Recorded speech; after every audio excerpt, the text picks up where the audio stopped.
Hello students, आप सबका मेरे यूट्यूब चैनल सबकी पाठशाला पे स्वागत है।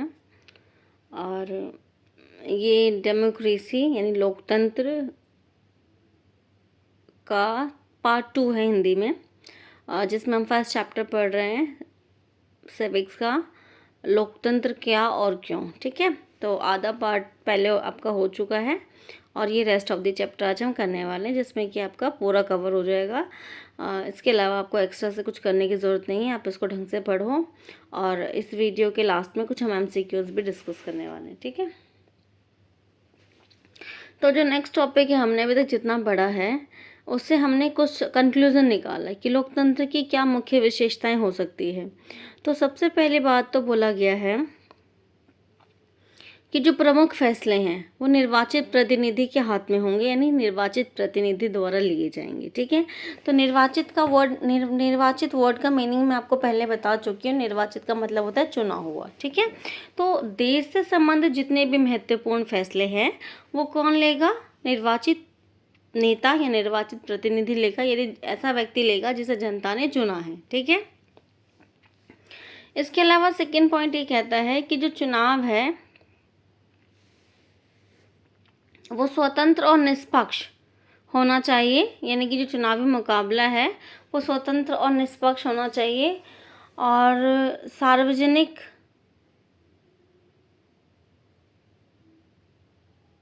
यानी सार्वभौमिक व्यस्त मताधिकार जो है वो होना चाहिए। ये गलती से सार्वजनिक प्रिंट हो गया, ये सार्वभौमिक है। ये मैं आपको बताती हूँ, सार्वभौमिक।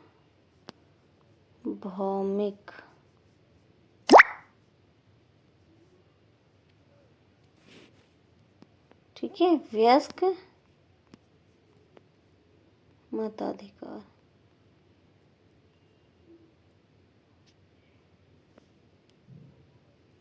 ठीक है बच्चों, तो इसमें क्या है कि जो चुनाव है वो कैसा होना चाहिए? स्वतंत्र होना चाहिए, यानी किसी तरह का कोई दबाव नहीं होना चाहिए मतदाताओं के ऊपर। और निष्पक्ष होना चाहिए, यानी कि मतदाताओं के पास विकल्प होना चाहिए। ये हम पिछले चैप्टर में कर चुके हैं पूरा टॉपिक। और लोगों को वोट देने का अधिकार होना चाहिए, यानी कि जो भी व्यक्ति हमारे देश के अकॉर्डिंग हम देखें तो 18 वर्ष या उससे ऊपर का है, उसको वोट देने का अधिकार होना चाहिए। ठीक है, इसके अलावा एक व्यक्ति एक वोट एक मोल सिद्धांत का पालन होना चाहिए, कि हर एक व्यक्ति को एक वोट देना है। ठीक है, और हर एक वोट की जो है वो क्या है, इक्वल वैल्यू होनी चाहिए, यानी कि किसी को भी ज़्यादा अहमियत या कम अहमियत नहीं दी जानी चाहिए। इसके अलावा कानून का राज और अधिकारों का आदर। देश में कानून का राज होना चाहिए, यानी कि संविधान का राज होना चाहिए। ठीक है, किसी व्यक्ति का राज नहीं, कानून का राज। और कानून की दृष्टि में सभी लोग क्या हैं, बराबर होते हैं। ठीक है, बराबर होने चाहिए। और नागरिकों के पास क्या होने चाहिए? अधिकार होने चाहिए। ठीक है, जैसे वोट देने का अधिकार, चुनाव लड़ने का अधिकार, स्वतंत्रता का अधिकार, समानता का अधिकार, ये ऐसे कुछ अधिकार हैं जो लोगों के पास होने चाहिए। इसके अलावा फिफ्थ पॉइंट ये बोला गया है, फिफ्थ पॉइंट है कि शासन में भागीदारी का सबको समान अवसर। ठीक है, यानी कि सभी को शासन में भाग लेने का जो अधिकार है वो होना चाहिए। ठीक है, भाग हम दो तरीके से ले सकते हैं, एक तो वोट दे करके और एक हम चुनाव लड़के। ठीक है, तो दोनों ही अधिकार लोगों के पास होने चाहिए। ठीक है बच्चों,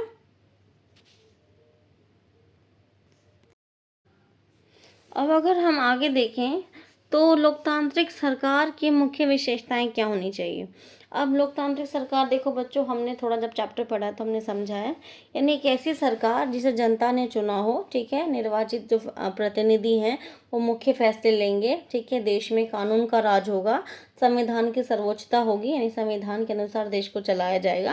तो ये सब कुछ विशेषताएं जब फॉलो होती हैं, ठीक है, तो उस तरह की जो सरकार बनती है वो एक लोकतांत्रिक सरकार बनती है। ठीक है, तो लोकतांत्रिक सरकार की क्या क्या विशेषताएं होती है, अगर हम एक बार एक ही करके पढ़ें तो पहला पॉइंट है, नागरिकों को भाषण देने व विचार व्यक्त करने की पूर्ण स्वतंत्रता होती है। यानी कि जो नागरिक हैं, जो लोग हैं, उन्हें अपनी बात को कहने का अधिकार है। ठीक है, यानी कि वो अपनी बात को सरकार के आगे कह सकते हैं, रख सकते हैं। ठीक है, जैसे आपने देखा होगा हमारे देश में जब भी कुछ भी अगर लोगों को लगता है कि ये चीज़ गलत है, ऐसा नहीं होना चाहिए, तो ऐसे में वो लोग क्या करते हैं, कई बार आंदोलन होता है, धरना प्रदर्शन होता है, रैलियाँ निकाली जाती हैं, ठीक है।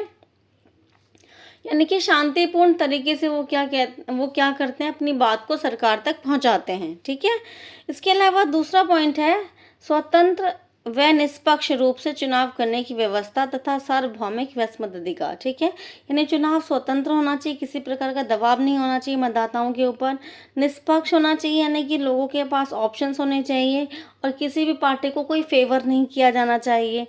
इसके अलावा जितने भी जितने भी वयस्क नागरिक हैं हमारे देश में, उनको वोट देने का अधिकार होना चाहिए, ठीक है। इसके अलावा थर्ड पॉइंट है राजनीतिक दलों को स्वतंत्र रूप से काम करने की आज्ञा, ठीक है। यानी जितने भी राजनीतिक दल हैं, पॉलिटिकल पार्टीज हैं, राजनीतिक दल मतलब वो जैसे अलग अलग पार्टीज होती हैं, बीजेपी, कांग्रेस, बीएसपी, ऐसे अलग अलग पार्टियां होती हैं, तो उन्हें स्वतंत्र रूप से काम करने की आज़ादी होनी चाहिए। चौथा पॉइंट है व्यापारियों को व्यापारिक संघ स्थापित करने की पूर्ण स्वतंत्रता, यानी कि संघ मतलब होता है ग्रुप, ठीक है। यानी कि जो व्यापारिक संघ है, यानी जो लोग व्यापार करते हैं मान लो, ठीक है, वो क्या करें, अपने अपने ग्रुप बना सकते हैं, ठीक है। और उसके माध्यम से वो क्या कर सकते हैं, अपने जो भी उनके हित की बात है वो सरकार तक पहुंचा सकते हैं। जैसे आपने देखा सुना भी होगा कि स्टूडेंट यूनियन होता है, डॉक्टर यूनियन होता है, टीचर्स यूनियन होता है, ठीक है। ऐसे अलग अलग हर एक व्यवसाय का लगभग एक ग्रुप होता है, एक संघ होता है, जो क्या करता है उस क्षेत्र में जो लोग काम कर रहे हैं उनकी अच्छाई के लिए, उनको आगे बढ़ाने के लिए, उनके फेवर में जो भी काम करना होता है वो सब करते हैं, ठीक है। और पांचवा पॉइंट है आपका प्रेस की आज़ादी। प्रेस मतलब मीडिया, यानी अखबार, ये टीवी चैनल्स मतलब न्यूज़ चैनल्स, ये सारे प्रेस के एग्जाम्पल्स हैं। तो इनको आज़ादी होनी चाहिए कि अगर कोई भी बात जो सरकार के खिलाफ है वो भी ये बिना डरे लोगों को बता सकें, और कोई चीज़ अच्छी है सरकार की बात वो तो खैर बताना ही चाहिए, ठीक है। मतलब वो तो बताएगी ही बताएगी, लेकिन जो सरकार की कमियां हैं वो भी लोगों तक पहुंचनी चाहिए, ठीक है। ऐसा नहीं कि सरकार केवल अपनी अच्छाई मीडिया को बोलती है कि आप मेरे के लिए अच्छाई दिखाओ और जो बुराई है वो मत दिखाओ, ठीक है। तो इस प्रकार से प्रेस को आज़ादी होनी चाहिए सरकार के पक्ष में भी बोलने की और सरकार के विपक्ष में भी बोलने की, ठीक है। अब नेक्स्ट टॉपिक है हमारा लोकतंत्र के पक्ष में तर्क। इम्पोर्टेंट है आपका एग्जाम पॉइंट ऑफ व्यू से भी। तो अगर मतलब हमसे पूछें कि आप लोकतंत्र को क्यों पसंद करते हो, क्या ऐसा कारण है कि आप लोकतंत्र के पक्ष में हो, फेवर में हो, ठीक है। तो सबसे पहले हम जवाब देंगे, मतलब जो भी हमने अब तक परिभाषाएं पढ़ी हैं, चैप्टर समझा, उसके बेस पे हमें कुछ तो अंडरस्टैंडिंग हमारे दिमाग में आ गई होगी कि जिसकी वजह से हम ये कह सकते हैं कि हाँ लोकतंत्र जो है वो अन्य शासन व्यवस्था से अच्छा है, बेहतर है, ठीक है। तो जैसे हमने अभी सैनिक शासन के बारे में पढ़ा है, राजतंत्र के बारे में पढ़ा है, तानाशाही के बारे में पढ़ा और लोकतंत्र के भी बारे में पढ़ा हमने, ठीक है। और अब हमें ऐसा क्यों लगता है कि लोकतंत्र जो है वो बेहतर है, ठीक है। तो इसके पक्ष में हम कुछ बातें कह सकते हैं। तो सबसे पहली बात है शासन का अधिक जवाबदेही वाला रूप होता है, यानी कि जो सरकार बनती है वो क्या है, जिम्मेदार होती है सरकार जनता के प्रति, ठीक है। क्योंकि देखो अब सरकार बनाया है किसने, लोगों ने बनाया है, ऑब्वियस सी बात है, लोगों ने वोट दिया है, ठीक है। तो लोगों ने जब वोट दिया है तो जो सरकार बनी है वो लोगों के द्वारा बनाई गई है। ऐसे में सरकार का ये कर्तव्य बनता है कि वो जनता के लिए जो भी चीज़ें ज़रूरी हैं, जो भी काम ज़रूरी है वो काम वो करे, ठीक है। और अगर वो नहीं करेगी तो उसे बाद में जवाब देना होगा कि भाई ऐसा क्यों नहीं हो रहा है, क्यों लोगों के लिए काम नहीं हो रहा है, ठीक है। या हॉस्पिटल्स नहीं बन रहे हैं। जैसे मान लो जैसे अलग अलग चुनाव प्रचार जब होते हैं तो वादे किए जाते हैं ना कि हम स्कूल खोलेंगे, कॉलेज खोलेंगे, या सड़कें बनाएंगे, या बिजली मुफ्त होगी, मतलब जो भी अलग अलग पार्टी अपना एजेंडा बताती है। तो अगर उस हिसाब से काम नहीं होता है तो मतलब जनता के प्रति उनकी जवाबदेही होती है, ठीक है। जो भी उन्होंने वादे किए होते हैं उसके रिगार्डिंग उन्हें जवाब देना पड़ता है कि वो सरकार जनता के लिए काम क्यों नहीं कर पा रहे हैं, ठीक है। बेहतर निर्णय लेने की संभावना। बेहतर निर्णय क्यों लिया जाता है, क्योंकि देखो जितने भी प्रतिनिधि चुन के जाते हैं वो सब आपस में चर्चा करते हैं किसी भी विषय पर, ठीक है। और चर्चा करने के बाद ही जो है वो निर्णय लिया जाता है, ठीक है। यानी कि कहने का मतलब है कि किसी भी मुद्दे के ऊपर पहले एक विस्तृत मतलब बहुत डिटेल्ड डिस्कशन होता है, ठीक है, बातचीत की जाती है और उसके बाद उसका हल निकाला जाता है, ठीक है। क्योंकि यहाँ पर जो फैसला है वो किसी एक हाथ में नियंत्रित नहीं है, मतलब किसी एक व्यक्ति को कोई भी फैसला लेना नहीं है, ठीक है। कि कोई भी फैसला जो है वो सबके द्वारा मिलकर लिया जाता है। जैसे आपने देखा होगा टीवी वगैरह में दिखाया जाता है संसद का सीन, तो हमारे 543 इलेक्टेड मेंबर्स हैं, वो सब जब संसद में इकट्ठा होते हैं तो किसी भी मुद्दे पर, विषय पर वो क्या करते हैं, चर्चा करते हैं, ठीक है। और चर्चा के बाद जो है उसका हल निकाला जाता है कि किसी भी समस्या का क्या हल होना चाहिए, ठीक है। इसके अलावा नागरिक का सम्मान होता है, क्योंकि देखो लोकतंत्र में सब कुछ क्या, जनता, हमने पहले अभी परिभाषा पढ़ी है कि लोकतंत्र में जनता के द्वारा, जनता के लिए, जनता पर किया गया शासन होता है, ठीक है। तो ऐसे में लोगों को क्या दिया जा रहा है, सम्मान है भाई लोगों के पास। क्यों? क्योंकि उन्हें अपना नेता चुनने का अधिकार दिया जा रहा है, ठीक है। इसके अलावा लोकतंत्र में नागरिकों के पास कुछ अधिकार भी होते हैं, ठीक है, जिसकी वजह से उनका जो मनोबल है वो बढ़ जाता है, ठीक है। कि अगर मान लो जैसे सरकार हमें चुनना है तो हमें ये पता होगा कि हमें किस व्यक्ति को चुनना है ताकि वो हमारे लिए काम करे, ठीक है। मतभेदों और टकराव को संभालने का तरीका उपलब्ध, ठीक है। यानी कि जो लोकतंत्र है उसमें अगर कोई भी मान लो मतभेद होता है तो उसका जो है, उसको जो है आसानी से संभाला जा सकता है, ठीक है। जैसे मान लो दो स्टेट है, यहाँ पर कोई राज्य है, ठीक है, उनके बीच से कोई नदी जा रही है। अब ये राज्य कहता है ये पानी मेरा है, ये कहता है ये मेरा है, ठीक है। अब ऐसे में जो लोकतांत्रिक सरकार है उसमें सभी चीज़ें फिक्स हैं, मतलब बताई गई हैं कि किसी भी समस्या का किस प्रकार से समाधान जो है वो निकाला जा सकता है, ठीक है। गलतियों के सुधार का अवसर। अब गलतियां मतलब जैसे मान लो गलतियां अगर होती है, मान लो हम इसे दो तरीके समझ सकते हैं। जैसे मान लो कोई भी कानून जब बनाया जाता है देश के लिए तो उस पर बहुत ही डिटेल्ड, मतलब बहुत ही डिटेल में चर्चा होती है, ठीक है। तो अब जब इतनी चर्चा के बाद चीज़ें होंगी तो ऑब्वियसली बात है उसमें गलतियां कम से कम होंगी, ठीक है। इसके अलावा मान लो आपने किसी भी प्रतिनिधि को चुना है, ठीक है, और हम एक उम्मीद के साथ चुनते हैं कि हमने जिस प्रतिनिधि को चुना है वो हमारे लिए काम करेगा, ठीक है। लेकिन मान लो वो काम नहीं करता, ठीक है। अब ऐसे में क्या है, जब अगली बार इलेक्शन आएगा तो आप क्या करोगे, उसको वोट नहीं देगी, किसी और को वोट दोगे।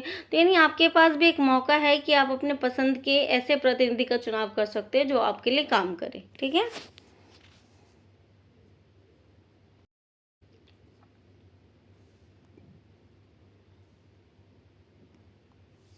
अब अगला टॉपिक है, हम लोकतंत्र के खिलाफ क्या तर्क दे सकते हैं। अगर किसी को मान लो लोकतंत्र पसंद नहीं है तो क्यों पसंद नहीं होगा। तो सबसे पहली बात है इसमें कि बार बार नेता बदलते रहते हैं, ठीक है। मतलब हर 5 साल, जैसे हर 5 साल पे चुनाव होता है ना हमारे देश में, हर 5 वर्ष पर, ठीक है। तो ऐसे में क्या है, नेता बदलते रहते हैं। मतलब 5 साल कोई और था, फिर 5 साल कोई और है। ऐसे में क्या है, अस्थिरता पैदा होती है। मतलब इंस्टेबिलिटी बोलते हैं उसको इंग्लिश में, कि कभी कोई है कभी कोई है। तो अब जैसे मान लो कोई ए व्यक्ति है अभी, ठीक है, अभी वो बना हुआ है तो वो सारी चीज़ें जानता है कैसे कैसे उसको काम करना है, ठीक है। अब मान लो कोई नया व्यक्ति आ रहा है बी, ठीक है, अगले 5 साल पे, तो उसको फिर समझने में टाइम लगेगा कि हाँ क्या चीज़ें पहले हुई थी, क्या चीज़ें होनी चाहिए। तो ये सब चीज़ें क्या है, थोड़ी दिक्कत आती है। जैसे आप एग्जाम्पल ले लो, मैं आपको पढ़ाती हूँ, ठीक है। अब मुझे पता है कि मैंने आपको क्या पढ़ाया हुआ है और कैसे मुझे आपको पढ़ाना है कि आपको समझ आ जाए, ठीक है। अब जैसे मान लो कोई और टीचर आता है, ठीक है, तो उससे आपको समझने में टाइम लगेगा कि भाई इन बच्चों को क्या आता है क्या नहीं आता है, इन्हें कैसे समझाया जाए, ठीक है। और मान लो वो 1 महीना पढ़ा है, फिर कोई और नया टीचर आ जाए तो ऐसे उन्हें फिर टाइम लगेगा समझने में। तो इससे क्या, अगर जब बार बार कोई मतलब व्यक्ति बदलता है ना तो उसे समझने में थोड़ी सी कठिनाई होती है, ठीक है। क्योंकि हमें लोगों को भी, मतलब जैसे मान लो हम स्टूडेंट को भी समझना होता है कि स्टूडेंट जो है वो किस तरीके से समझ पा रहे हैं बेहतर तरीके से। तो इस तरीके से क्या है, मेथड ढूंढने में थोड़ा सा टाइम लग जाता है। तो इसी प्रकार अगर नेता जो है वो देश में बार बार बदलते रहेंगे तो मतलब इससे क्या है, देश में अस्थिरता आएगी और फैसले लेने में और देरी हो सकती है। निरंतर विचार विमर्श के कारण फैसले में देरी व कई बार गलत फैसलों का परिणाम होता है, ठीक है। यानी कि क्योंकि हमने अभी पढ़ा कि 543 जो हैं चुने हुए निर्वाचित सदस्य होते हैं जो संसद में किसी भी विषय पर चर्चा करते हैं, ठीक है। अब इतने सारे लोगों के साथ डिस्कशन करने में, प्रतिनिधियों के साथ डिस्कशन करने में टाइम तो लगेगा, ठीक है। और इतना टाइम लगने की वजह से जो फैसले हैं वो क्या होते हैं, देरी से लिए जाते हैं, ठीक है, टाइम लग जाता है उनमें। इसके अलावा चुनावी प्रतिस्पर्धा के कारण भ्रष्टाचार की संभावना। अब देखो, प्रतिस्पर्धा का मतलब होता है कंपटीशन। जैसे इलेक्शन में कंपटीशन क्यों होता है, क्योंकि मान लो कोई ए पार्टी है, कोई बी पार्टी, कोई सी पार्टी है, ये सोचेगी मैं जीत जाऊं, ये सोचेगी मैं जीत जाऊं, ये सोचेगी मैं जीत जाऊं, तो इनका क्या आपस में कंपटीशन है, ठीक है। अब इससे क्या है, भ्रष्टाचार बढ़ता है। मतलब कैसे, ए पार्टी अपना पैसा खर्चा कर रही है इलेक्शन चुनाव प्रचार में। बी पार्टी अपना खर्चा कर रही है, सी पार्टी अपना खर्चा कर रही है। ऐसे में क्या है, या हो सकता है वो गलत तरीकों का भी इस्तेमाल करे। इसके अलावा जो चुनाव प्रक्रिया वो महंगी है, यानी जो चुनाव की प्रक्रिया है जिसमें इलेक्शंस होते हैं, जो भी प्रोसेस है वो बहुत महंगा है, ठीक है, जिसमें करोड़ों रुपए खर्च हो जाते हैं। सामान्य लोगों को सरकार चुनने का फैसला लेने में कठिनाई होती है। जो सामान्य लोग हैं, ठीक है, उनके लिए सरकार के से संबंधित जो फैसले लेने हैं, मतलब किसको वोट दें किसको नहीं दें, उनमें थोड़ी कठिनाई होती है, क्योंकि उन्हें लगता है कि किसको वोट दें ताकि मतलब किसी चुने कि वो हमारे लिए काम करे, ठीक है। और कई बार ऐसा होता है कि जो लोग होते हैं उन्हें इतनी नॉलेज नहीं होती, इतना पता नहीं होता कि मतलब किसको वो वोट दें, किसको चुने या किसको नहीं चुने, ठीक है। अब कुछ एमसीक्यूज हैं जो हमें मतलब याद रखने हैं थोड़े, मतलब ऐसा दिमाग में नॉलेज की पर्पज से, और एक एक नंबर की क्वेश्चंस के लिए भी हमें है हेल्पफुल होंगे, ठीक है, हेल्पफुल होंगे। तो सबसे पहले डेमोक्रेसी, जिसे लोकतंत्र बोलते हैं, यूनानी शब्द डेमोक्रेशिया से बना है। यूनानी में डेमोस का अर्थ होता है लोग और क्रेशिया का अर्थ होता है शासन, ठीक है, यानी डेमोक्रेसी बेसिकली हुआ क्या, लोगों का शासन। इस प्रकार डेमोक्रेसी अर्थात लोकतंत्र का अर्थ है लोगों का शासन। तो हमें ये याद रखना है कि लोकतंत्र का अर्थ क्या है, लोगों का शासन। ये मैंने आपको पहले भी बताया हुआ है, ठीक है, और लिखवाया हुआ भी है। तो लोकतंत्र का अर्थ क्या है, लोगों का शासन, ठीक है। तो लोकतंत्र शासन का वह रूप है जिसमें शासक का चुनाव जनता द्वारा किया जाता है, ठीक है। इसके अलावा लोकतंत्र ऐसी सरकार है जो लोगों की ही हो, लोगों के लिए हो, लोगों के द्वारा बनाई गई हो, ठीक है। ये किसने बोला, अब्राहम लिंकन ने बोला है कि लोकतंत्र एक ऐसी सरकार बनाती है जिसमें कि लोगों के द्वारा लोगों पर लोगों के लिए किया गया शासन होता है, ठीक है। लोकतंत्र में जो चुनाव है वो स्वतंत्र और निष्पक्ष होने चाहिए, ठीक है। यानी चुनाव किस प्रकार के होने चाहिए, निष्पक्ष और स्वतंत्र। ये भी हम डिटेल में पढ़ चुके हैं, लोकतंत्र निष्पक्ष क्या होता है, स्वतंत्र क्या होता है, ठीक है बच्चों। इसके अलावा लोकतंत्र में हर वयस्क नागरिक का एक वोट होता है, यानी एक व्यक्ति एक वोट एक मोल। ये भी अभी हमने डिस्कस करा है।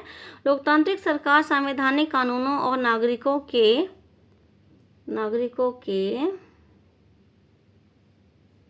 आधार पर ही काम करती है, ठीक है। यानी जो लोकतांत्रिक सरकार है वो किसके आधार पर काम करती है, संवैधानिक कानून, यानी संविधान में जो लिखे गए हैं कानून उसके अनुसार वो देश को चलाती है, ठीक है। और नागरिक की जो अधिकार हैं उनका वो सम्मान करती है और उसके दायरे में रह करके ही वो देश के तरक्की के लिए काम करती है, ठीक है। इसके अलावा चीन की संसद को राष्ट्रीय जनसंसद कहा जाता है। ये एक नंबर के लिए इम्पोर्टेंट है आपका, ठीक है। इस संसद को देश का राष्ट्रपति नियुक्त करने का हक है, ठीक है, यानी देश का जो राष्ट्रपति है वो संसद चुनती है।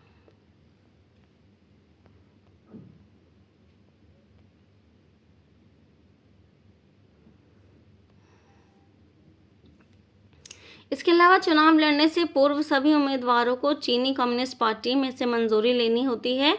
सरकार सदैव कम्युनिस्ट पार्टी की ही बनती है। ये सब मैं आपको पहले बता चुकी हूँ कि जो कम्युनिस्ट पार्टी है, किसी भी उम्मीदवार को अगर इलेक्शन लड़ना है तो उसको उससे परमिशन लेना होगा। और जो हमेशा सरकार बनती है वो किसकी बनती है, कम्युनिस्ट पार्टी की बनती है।